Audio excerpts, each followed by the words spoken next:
Are you addicted to healing? Now, I'm not talking about addiction in the terms of clinical addiction, but you get the concept, like addiction in terms of behavior where you are totally obsessed and addicted towards doing a certain things. And this is something that is really interesting, the concept of being addicted to healing.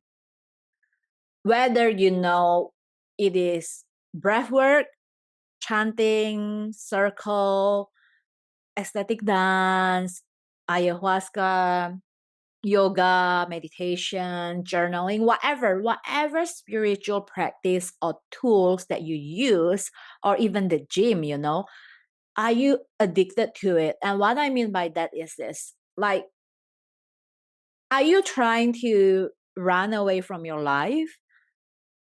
Is there something in your life that you do not want to see, that you do not want to face? So you are finding an escape from the present moment and into something else, and hence why you are doing all of those healing work. And there is a good reason as to why people behave that way. And I speak from a personal experience as well as observing a lot of my clients going through this phase of life, and it is okay. It's not about making it wrong. It's about knowing where you are and choosing again what is the new story or new experience you want to have in your life. I'm going to use the analogy of online game. You know how like a lot of people who are actually addicted to online game, it is because they are actually feeling empty in their current life, in their reality, so to speak. They are feeling a void, like there is an emptiness in their heart that they cannot feel. So no matter what they do, they feel that loneliness, they desire to be loved, they desire to belong.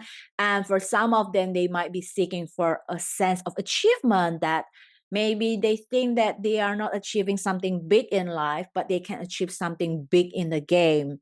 And they don't have a lot of friends in life, but they can have a lot of friends in the game.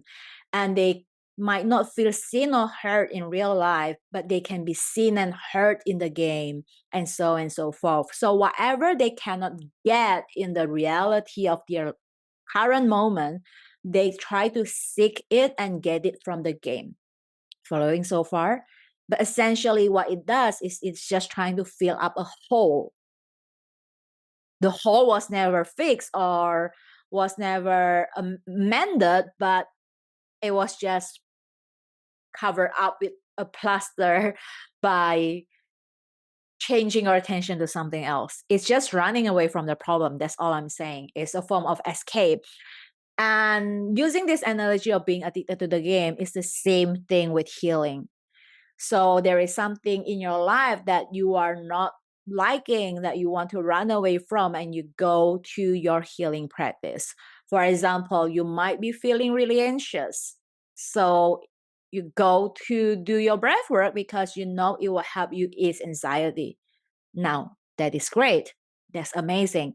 But if you find yourself being addicted to it, meaning that you are going to classes after classes, session after session, multiple classes per day, then essentially, are you procrastinating?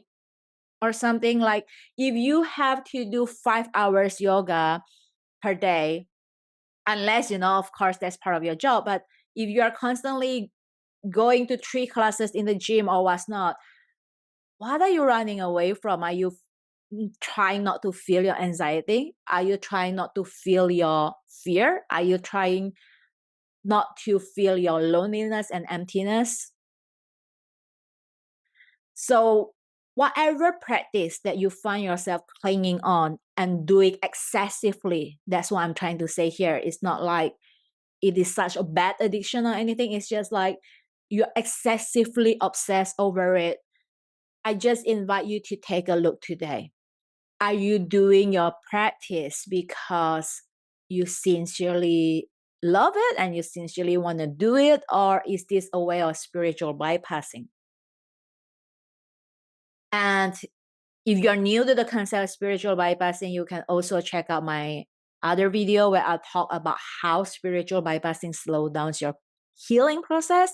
But for now, I just want to focus on this part of the feeling or the behavior of being excessively obsessed or addicted with healing. And the reason, if you think that you have done so many healing practices and yet you're not seeing anything in your life changes, that might be it. That might just be you spiritual bypassing, that just be you being obsessed about wanting to feel high, but not really wanting to look at what's real. A very good example that I see a lot is, people going to healing practice because it makes them feel high or feel at bliss or feel good. And that makes them feel good, so their problem it disappear for a moment. The same way why people drink alcohol, it makes the problem disappear for a moment. But the moment they are done with it, they refuse to look at what is underlying this emptiness and this void, whether it is feeling a lack of purpose, or whether it is feeling lonely or feeling not loved or feeling lost, whatever it is.